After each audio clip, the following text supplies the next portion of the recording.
बिहार चुनाव ने एक बार फिर साबित कर दिया कि अमित शाह की सियासी बिसात के आगे बड़े से बड़े धुरंधर टिक नहीं पाते।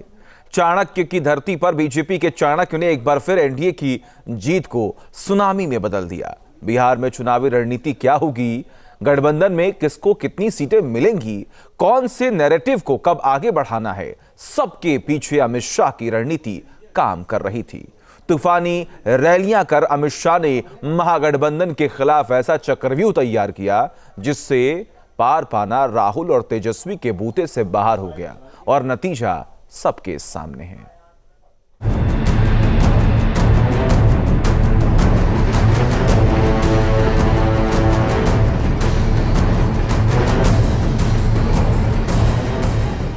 राहुल बाबा और लालू का बेटा घुसपैठिया बचाओ यात्रा लेकर निकले थे। वो चाहते हैं कि सीमांचल घुसपैठियों का गढ़ बने। बिहार ने जो 15 साल राबड़ी और लालू का जंगल राज देखा, वो फिर से लाना चाहते हैं हम क्या? जरा जोर से बोलो, लाना चाहते हैं? आतंकवादी भविष्य में अगर कुछ करेंगे तो उनकी गोली का जवाब गोले से देने का काम किया जाएगा, गोले से। बात चुनावी नैरेटिव की हो, उम्मीदवारों के चयन की या फिर बिहार की जमीनी हकीकत के हिसाब से खास मुद्दों के चुनाव की, अमित शाह की रणनीति ने बिहार की सियासी पिच पर विपक्ष को एक बार फिर बोल्ड कर दिया है। चाणक्य की धरती पर बीजेपी के चाणक्य ने ऐसा सियासी चक्रव्यूह रचा जिसके आगे तेजस्वी और राहुल की तमाम कवायद नाकाम साबित हुई। बिहार चुनाव को अमित शाह ने एनडीए की एकजुटता का केंद्र बना दिया। चुनाव के आगाज के साथ ही अमित शाह ने एनडीए के तमाम दलों को लाउड एंड क्लियर मैसेज दे दिया कि सबसे बड़ी रणनीतिक तैयारी एकजुटता है। एक और हमारा एनडीए 5 पांडवों की तरह एक मुश्त होकर चुनाव के मैदान में है। मोदी जी, नीतीश जी, मांझी जी, कुशवाहा जी, चिराग पासवान जी, सभी लोग एक मुश्त होकर चुनाव में हैं।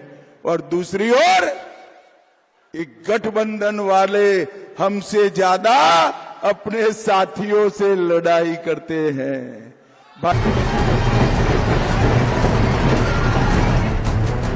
बिहार चुनाव में अमित शाह ने एनडीए को फ्रंट फुट पर लीड किया, सेनापति की तरह मोर्चा संभाला, एक एक सीट पर उम्मीदवारों के चयन में विशेष सावधानी बरती। कुल मिलाकर बिहार के चुनावी रण में अमित शाह ने ऐसा खाका खींचा जिससे एनडीए के लिए 2010 से भी बम्पर जीत की राह तय हो गई।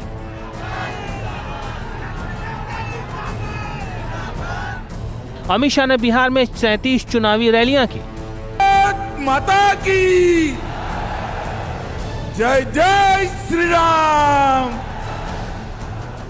17 अक्टूबर से 9 नवंबर के बीच धुआंधार प्रचार किया।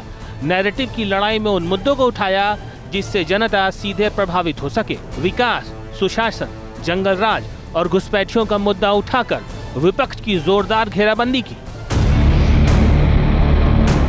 सीवान की रैली में अमित शाह के टारगेट पर रहा माफिया राज, यहां उन्होंने घुसपैठियों का मुद्दा भी उठाया।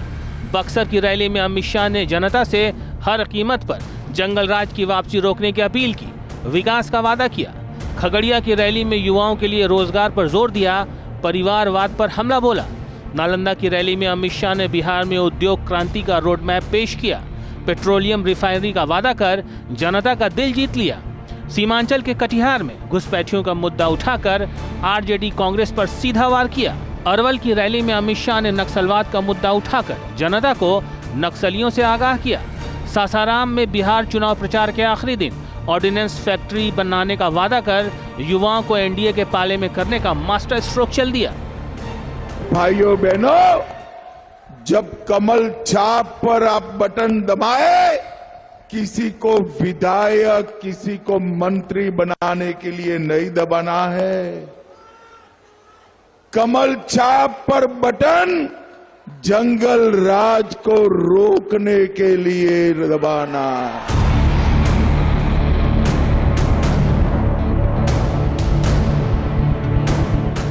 अमित शाह ने खास रणनीति के तहत बिहार के हर उस इलाके में चुनावी जनसभा की जिसे विपक्ष के गढ़ के तौर पर देखा जाता है। अपोजिशन के सियासी किले में जाकर हुंकार भरने से एनडीए के कार्यकर्ताओं का जोश दोगुना हो गया। यही वजह रही कि विपक्ष के बड़े बड़े धुरंधर अपनी परंपरागत मानी जाने वाली सीटों पर बुरी तरह हार गए। मुझे बताओ सासाराम वालों, बिहार में घुसपैठियों की कोई जगह होनी चाहिए क्या? जोर से बोलो, होनी चाहिए। ये लोग घुसपैठिए को बचाना चाहते हैं। घुसपैठिया हमारे युवाओं की नौकरी छीन रहा है, हमारे गरीबों का राशन में हिस्सा ले रहा है और देश को भी असुरक्षित कर रहा है। अमित शाह ने बेहद सधी रणनीति के तहत बिहार की जटिल जातीय संरचना पर फोकस किया। गैर यादव ओबीसी और ईबीसी दलितों और महिलाओं की गोलबंदी एनडीए के पक्ष में सुनिश्चित की। अमित शाह ने एनडीए के लिए कमजोर माने जाने वाले शाहाबाद और मगध इलाके में कार्यकर्ताओं के साथ कई दौर की बैठक की, उन्हें जीत का मंत्र बताया। लेफ्ट के प्रभाव वाले इलाके में बीजेपी के पैठ बढ़ाने की कवायद की और सवर्णों की बीजेपी के पक्ष में गोलबंदी सुनिश्चित की। अमित शाह ने चिराग पासवान और जीतन राम मांझी के जरिए दलित वोट बैंक को बिखरने नहीं दिया। बागी उम्मीदवारों को साधने के लिए हर संभव कोशिश की जिससे एनडीए समर्थित वोट का बिखराव न हो सके। जय श्री राम, जय जय श्री राम, भारत माता की। अमित शाह ने बिहार चुनाव के लिए बूथ स्तर तक के लिए विशेष रणनीति बनाई। 10 लाख बूथ लेवल कार्यकर्ताओं को तैयार किया। बीजेपी शासित मुख्यमंत्रियों और सांसदों से बिहार में कैंप करवाया। विरोधियों की काट के लिए विकास को सियासी बिसात का हिस्सा बनाए रखा। भाइयों बहनों, एनडीए ने तय किया है कि आने वाले दिनों में हम बिहार में डिफेंस कॉरिडोर बनाने वाले हैं। यहां पर देश की सुरक्षा के लिए सारे उपकरण बनाने का फैक्ट्री हम बिहार में डालेंगे। अमित शाह ने राजनीतिक चतुराई से एनडीए की एकजुटता और विकास के एजेंडे पर जोर दिया, जबकि विपक्ष को जंगलराज, भ्रष्टाचार और घुसपैठियों से जोड़ दिया। राहुल बाबा और लालू का बेटा घुसपैठिया बचाओ यात्रा लेकर निकले थे। वो चाहते हैं कि सीमांचल घुसपैठियों का गढ़ बने, मगर सीमांचल वालों, मैं कहकर जाता हूं, न केवल सीमांचल, पूरे बिहार से एक एक घुसपैठियों को हम चुन चुन कर निकालने का काम करेंगे।